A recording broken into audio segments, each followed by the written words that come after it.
Hello fellow woodworkers and welcome to my shop. I'm Michael Mills and this is Woodworking Business, where you can get true insight, advice, and tips on operating a woodworking business. And today I want to go over and do a review of the Kobalt 12-inch sliding miter saw. With that said, I will interject that this is not a paid endorsement. Kobalt is not paying me for this review. The purpose of this video is to point out the good, the bad, the ugly on this saw so that you can make an informed decision if this saw should have a home in your shop. Let me also interject that I am not a professional YouTuber.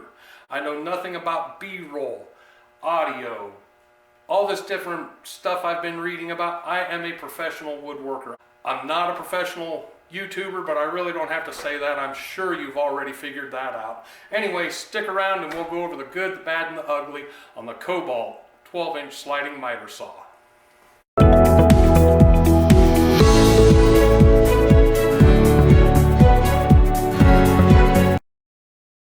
Now, the first thing I'd like to point out about this saw is just its appearance.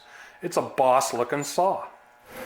It's very, the glides run really smooth. It's an attractive color. All this is cast aluminum around the upper guard of the saw. This is all cast aluminum. Seems pretty durable.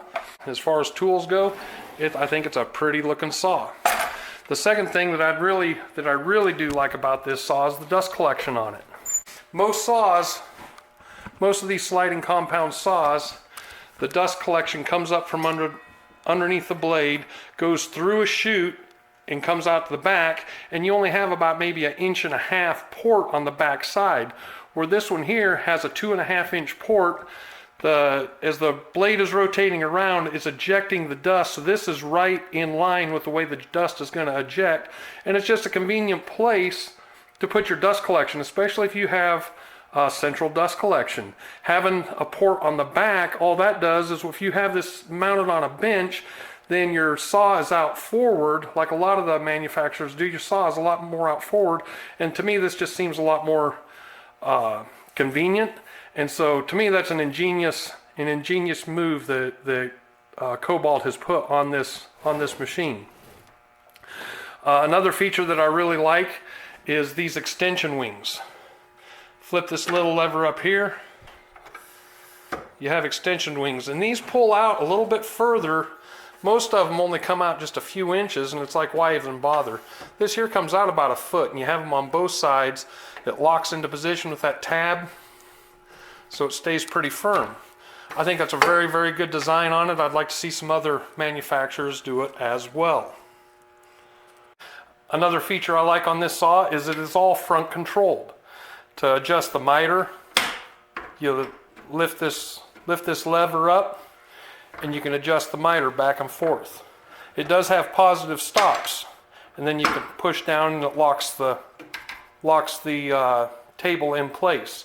On the side here, when you lift this up, this releases your bevel, so that rather than going to the back of the saw, adjusting a thumb screw to release the bevel, it's right here. Down position locks it, you lift it up, and then you can adjust the miter of your saw. Push this back down and it locks it back into place. That's another feature that I really do like. I wish some of the other manufacturers would go to. I also particularly like this lever rather than having a turn knob. Now up here on the handle you have this toggle switch. That is for your laser. That turns on and off a laser. With the lighting it's not going to show the laser light. Up here is the controls to adjust the laser. The pain in the butt portion of it is when you make adjustments on these to align the laser with the blade. When you bring the blade down to check it, then the blade guard is in the way, so you got to raise it back up. However, that wasn't a big deal to me because it still only took about a minute to calibrate that. Another thing I really like about this saw is that depth of cut. This particular model will do a 16-inch depth of cut with the slide motion. A lot of saws are only 14-inch or even 12-inch, and for this one to have a 16-inch that's a very good design feature in my opinion. Now then, one thing I've seen in a lot of other videos that people have done is they always seem to comment whether the saw is square out of the box. And to me that's a moot point, because if I take a machine from my shop to a job site, I recalibrate and fine tune just because of the caliber and the degree of precision that is required on some of the work that I do. And so it's a moot point to me if the saw is square out of the box.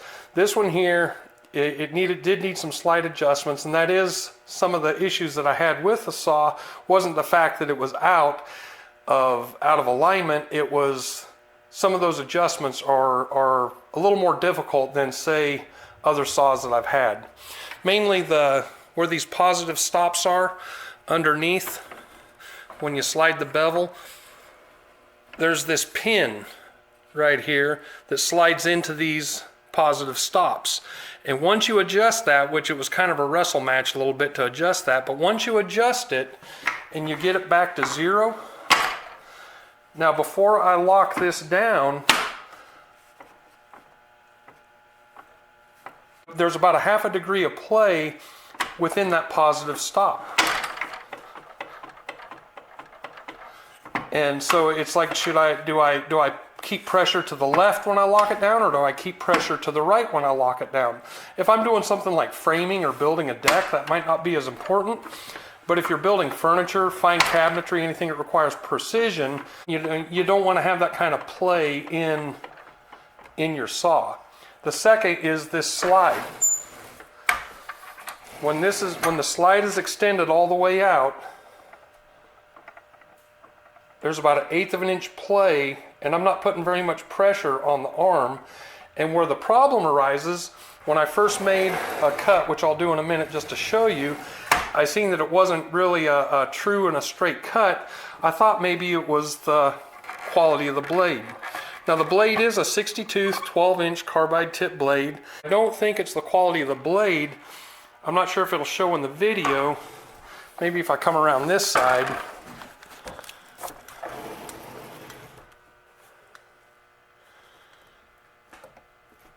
You see that amount of flex that goes back and forth? And really what it is, especially when you lower the saw down, this whole unit here that's cast aluminum, it needs to be a little stronger because there's just a little bit of sway in it, and it's enough that it does throw the quality of cut off.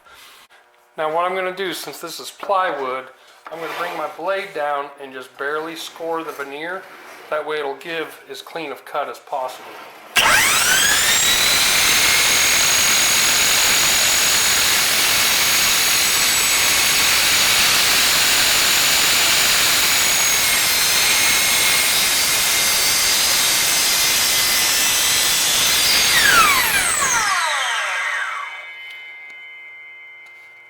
Now I'm not sure if the camera's picking it up, but that's not a clean cut. I got a saw probably about 1/1000th of an inch there where the saw's jumped over, and where I did that scoring cut, it's not lined up. It's like the second pass, it did not give it didn't track on the same track. This time I'll bring it out this way, then plunge it down.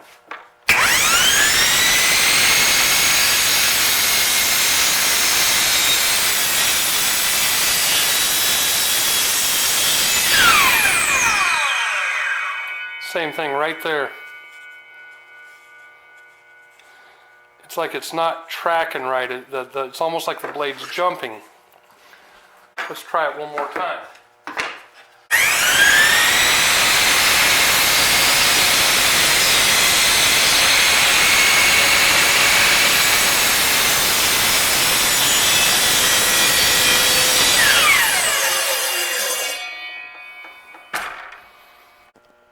When I hold that up to the light,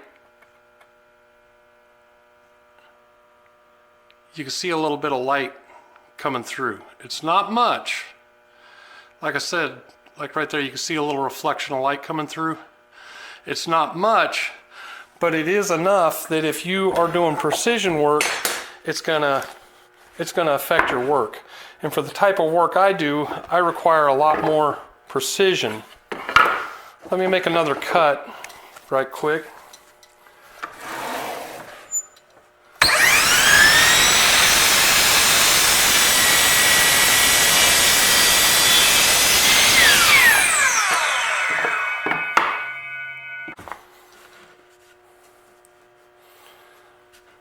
Okay, when I put those two pieces together, I mean, putting them up tight together, you can see in the center, it's just not a clean cut. You know, it's not a tight joint, especially in the middle. It gets a little bit wider right here. And what that's from is where I did the double cut, where I cut through the veneer and then I went back. Let me make another cut where I don't do that. Okay, up here, you know, it's fairly tight, but there again in the middle, I can just about stick my fingernail in there, and for the work I do, I need a little bit tighter precision than that. Like I said, if you're framing or if you're building decks, or if your work doesn't require absolute precision, this saw would be a good saw, especially for the money. It was about $300. I bought it at Lowe's. Unfortunately, for the work that I do, I need a little bit more precision in the cuts. You know, that could be, some of it could be the quality of blade that's in it if I put a high-end blade, but I can't help but have a reservation about that swaying that this has from left to right. I'm not sure if that shows up, but it moves about 1/8 of an inch when it's extended all the way out. Therefore, unfortunately, I'm actually planning on taking this saw back. It is a very, very attractive looking saw, but unfortunately, I don't believe it will give me the precision that I need in my work. Thanks again for watching. Please like and subscribe, and we will see you on the next video.